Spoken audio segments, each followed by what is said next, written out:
Neste vídeo eu vou ensinar a vocês quem era Teodósio III e contar-vos a história dele. Era filho de João IV, rei de Portugal. Teodósio foi o primeiro príncipe do Brasil e muitos de vocês se perguntam, mas o primeiro príncipe do Brasil não foi Pedro I ou Pedro II? Não. Primeiro, o Pedro I, perdão, do Brasil foi o primeiro imperador do Brasil. E tanto o Pedro II foi o segundo imperador do Brasil a existir. Mas já existia príncipe muito antes disso, que foi Teodósio III. Além de ser o primeiro príncipe do Brasil, ele era o nono duque de Bragança e, além disso, o príncipe perfeito. E eu vou contar-vos o porquê. E vocês perguntam-se, Rafael, tu não achas um exagero estares a dizer que Teodósio foi o príncipe perfeito? Não, porque tanto deram esse nome a ele. E eu vou explicar-vos o porquê. Além disso, eu não o considero o príncipe perfeito. Para mim, ele é o príncipe mais perfeito que existiu. Em muita coisa que eu vos vou ensinar neste vídeo. Que ele faz-me lembrar muito Joana d'Arc, que ambos morreram com 19 anos e conquistaram muita coisa com pouca idade. Então neste vídeo eu vou ensinar a vocês tudo, praticamente tudo sobre Teodósio III e um pouco mais. Claro que não vai ser 100%, mas pelo menos 95% eu vou tentar-vos contar para saberem mais sobre o príncipe Teodósio III. E espero que vocês gostem do vídeo, que eu vou preparar de forma que entretenham vocês e que seja divertido também, ok? Então vamos lá. Vós quereis saber mais sobre Teodósio III? Então continuem a assistir o vídeo. Para vocês terem uma noção como era a época em que vivia Teodósio III, eu vou-vos contar um pouco para vos abrir a imaginação e entrarmos mais sobre a história. Teodósio vivia em uma época que foi em 1630 a 1650. E nessa época, não era a época medieval que vocês estão a pensar, em que usavam armaduras, capacetes e espadas de duas mãos. Alguns usavam espadas só de uma mão. E vocês podem pensar, não, nessa época com espadas grandes e armaduras pesadas era muito ágil estar a combater. Não, passando 5 minutos, acreditem, vocês iam se cansar de estar a andar com aquilo de tão pesado, entendem?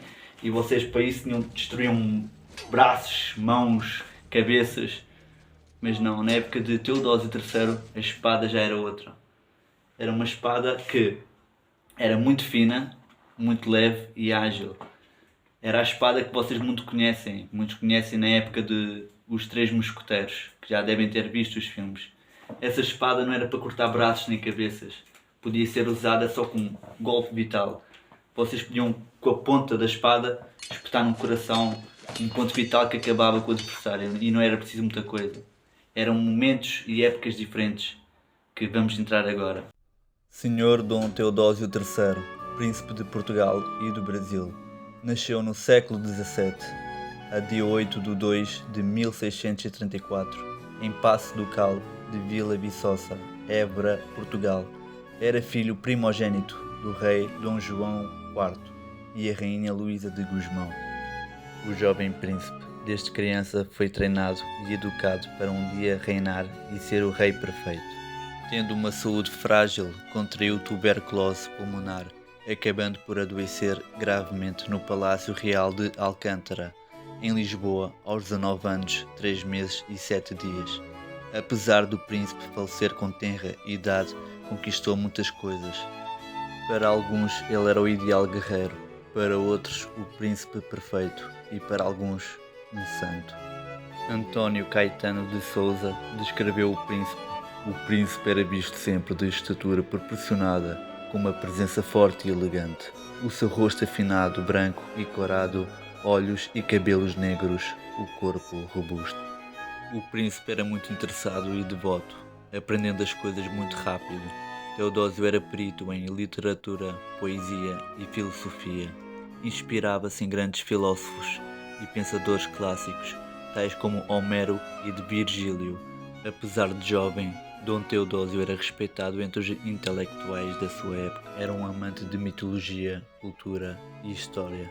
Adorava estudar sobre o passado e a sua linhagem. Era conhecedor até a alma em teologia, dominando os temas com vastidão. Um perito em política, fazendo grandes previsões do mundo político. Aos 13 anos já assistia e acompanhava o seu pai no Conselho de Estado. Dois dos mestres de Dom Teodósio em assuntos políticos foram Sebastião César de Menezes e António de Sousa de Macedo. Aos 15 anos o príncipe já debatia e discursava, tomando decisões no Conselho de Estado. O seu pai, o rei, confiava em importantes negócios e assuntos da monarquia, esperando no seu voto o mais seguro conselho, quer nas matérias políticas, quer militares.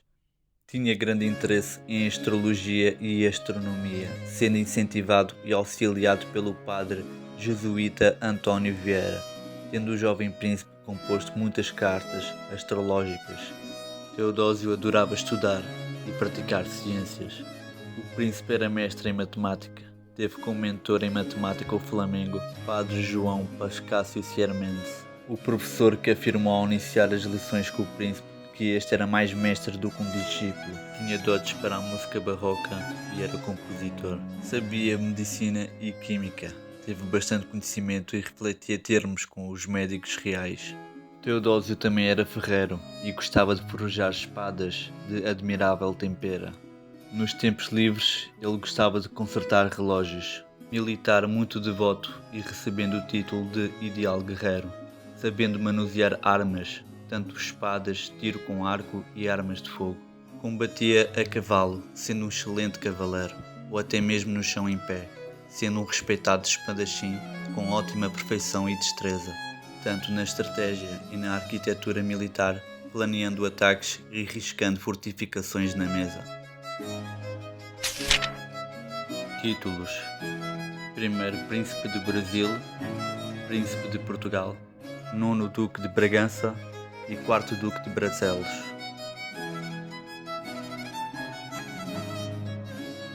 Oitavo Marquês de Vila Viçosa, 16º Conde de Barcelos, 13º Conde de Orém, 10º Conde de Arraiolos, 10º Conde de Neiva, Capitão-General das Armas do Reino, Cavaleiro da Ordem Militar de Cristo, herdeiro da Coroa de Portugal.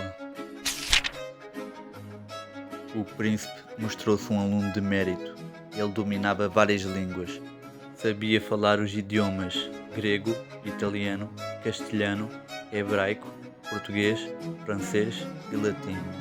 Após aprender a escrever e a falar em latim, deixou na mesma língua obras de diversas matérias que, devido à sua morte precoce, nunca se chegaram a imprimir, intitulando-se 3 delas: História Universal do Mundo, ou Rerum Saeculum, que na língua portuguesa significa a Idade do Ouro, e Macareópolis, conservando-se esta última na biblioteca do Cardeal Luís de Sousa.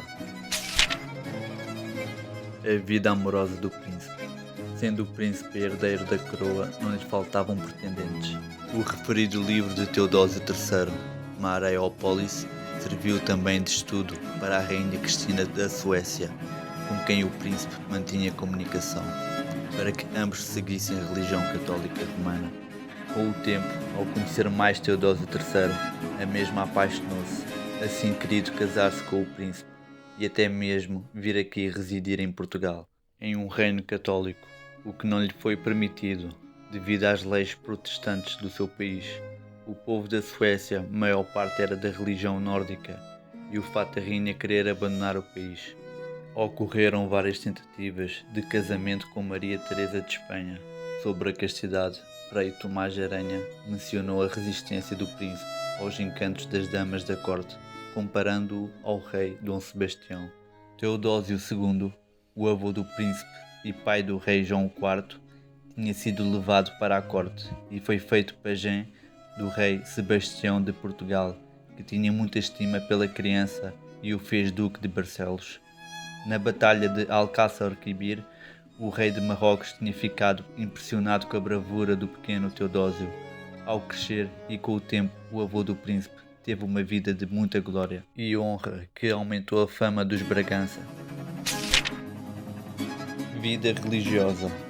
Desde pequeno, sempre foi muito religioso e devoto na fé católica romana. Aprendeu desde cedo lições catequéticas com o padre Manuel Vaz. Aos 4 anos já reconhecia culpa em atos seus, confessando-se desde essa tenra idade, e aos 5 anos foi visto a chorar junto de um crucifixo, mantendo esse devoto ao longo de toda a vida. Todas as vezes que o relógio dava horas, fazia fervorosos atos de contrição. Confessava-se quase todos os dias, comungava todos os domingos e nas festas religiosas de culto a Jesus Cristo, Nossa Senhora e santos da sua devoção. A vida militar e a morte do príncipe. Como era da praxe, o herdeiro do trono deveria ser educado para um dia reinar. O rei Dom João IV não hesitou nos ensinamentos do seu filho primogênito.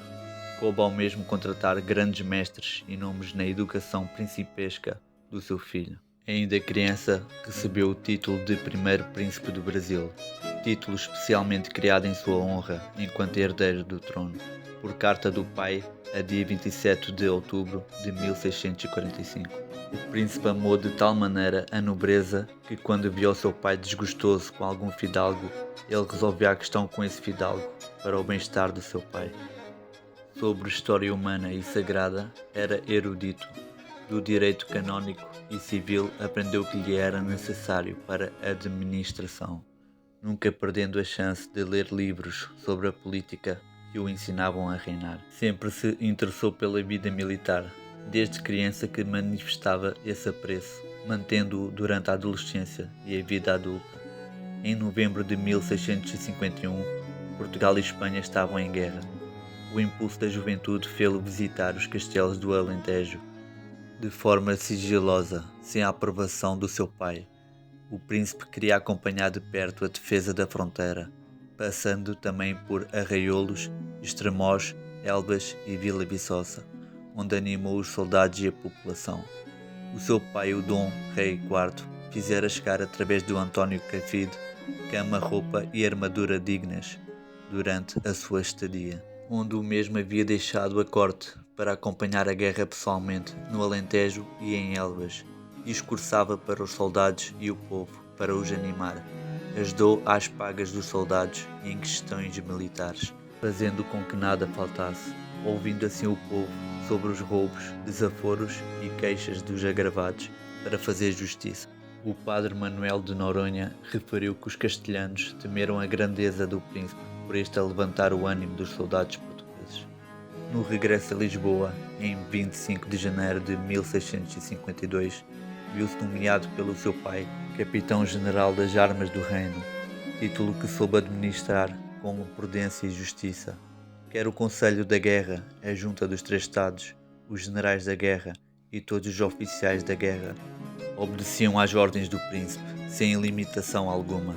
Luís Machado Pereira Pinto disse: o abandono da corte e a presença de Dom Teodósio na fronteira com Castela significou o desprendimento do conforto do príncipe, comprovando a dedicação e a maturidade do jovem herdeiro. O príncipe passou por várias províncias portuguesas, cuidando e dando força aos soldados, tendo uma árdua vida em defesa de Portugal. Em 9 de 2 de 1653, se encontrava no Alentejo, onde estava permanecido durante 2 meses. Por essa altura, se encontrava gravemente doente, tendo que deixar o Alentejo com a promessa de regressar em breve, o que não foi possível por ter sido acometido pela tuberculose, mesmo debilitado. Mas este amou tanto Portugal que não abandonou as funções militares que lhe foram confiadas, chegando a visitar as obras da fortaleza de Setúbal. Ao piorar, foi levado para a casa de Paulo de Carvalho, em Alcântara, onde passou as últimas semanas de vida. Com o povo português era compassivo e clemente. Amava tanto o povo de Lisboa, poucos dias antes de morrer mandou chamar o juiz do povo e lhe disse: dizei ao povo que se Deus me der vida, toda hei de gastar em sua defesa, e se não, continuarei a defender no céu. E muitas vezes repetia que se não houvesse tempo de ver os seus vassalos livres das opressões de que padeciam, não queria ser rei de Portugal. Estas expressões faziam-no ser respeitado e amado por toda a população, de tal maneira que não havia pessoa que não lhe desejasse voltar a vê-lo. Sendo extremamente devoto, depressa se convenceu que pouco mais tempo viveria. Dedicou-se à oração e à reparação dos seus pecados para morrer dignamente. Teria morrido abraçado a uma imagem de Cristo na cruz, repetindo fervorosamente: Dai-me o seu coração e eu lhe darei o meu coração, como o servo anseia pela fonte das águas. A minha alma anseia por vós, ó meu Deus, dando assim o seu último suspiro em 15 de maio de 1653. Foi vestido com a sua melhor indumentaria, adereçado, sendo-lhe depois colocado o hábito de São Francisco, como havia pedido em vida, e o manto de cavaleiro da Ordem Militar de Cristo. Foi sepultado no coro alto do Mosteiro dos Jerónimos, em um rico túmulo. Dom Manuel de Noronha comparou o príncipe com o sol, onde os seus raios iluminavam o futuro de Portugal. António Caetano de Sousa descreveu o príncipe da seguinte forma: a natureza e a graça ornarão este príncipe de virtudes heroicas, porque fundando o edifício da sua vida em santo temor de Deus, se admirou nele veneração ao culto, divino piedade e grande religião, inviolável castidade com que conservou a sua alma pura, com tal modestia que se ofendia de ouvir palavras obscenas e nunca tornou-se a conversar voluntariamente com a pessoa a quem ouviu termos imodestos. Liberal com a pobreza, magnânimo e admirável juízo e igual valor, e sobretudo observantíssimo da lei de Deus. Os oradores da época apresentaram o príncipe do Brasil com as características e virtudes: educado e gentil, sendo muito honesto, casto e puro. Era discreto e esclarecido, muito liberal, poderoso e prudente, sábio, corajoso e valoroso, iluminado e santo. Dom Teodósio deixou 2 irmãos mais novos, Dom Afonso VI e Pedro II. Com a sua morte prematura, torna-se herdeiro presuntivo do trono o seu irmão mais novo, que lhe sucederá nos títulos de Príncipe do Brasil e Duque de Bragança, o futuro rei Afonso VI, o Vitorioso, título recebido por vencer inúmeras batalhas aos castelhanos, sendo derrubado do trono e aprisionado com um golpe de estado feito pelo seu irmão mais novo, o futuro rei Pedro II, o Pacífico, título recebido por este ter assinado um tratado de paz com a Espanha. Mas isto é outra história que eu irei contar em outro vídeo. A história de Teodósio III ainda não acabou. Eu irei fazer um segundo vídeo a contar a infância, a adolescência e a vida adulta do príncipe. Deixem aí nos comentários e me digam se existiu algum príncipe mais perfeito que Teodósio III.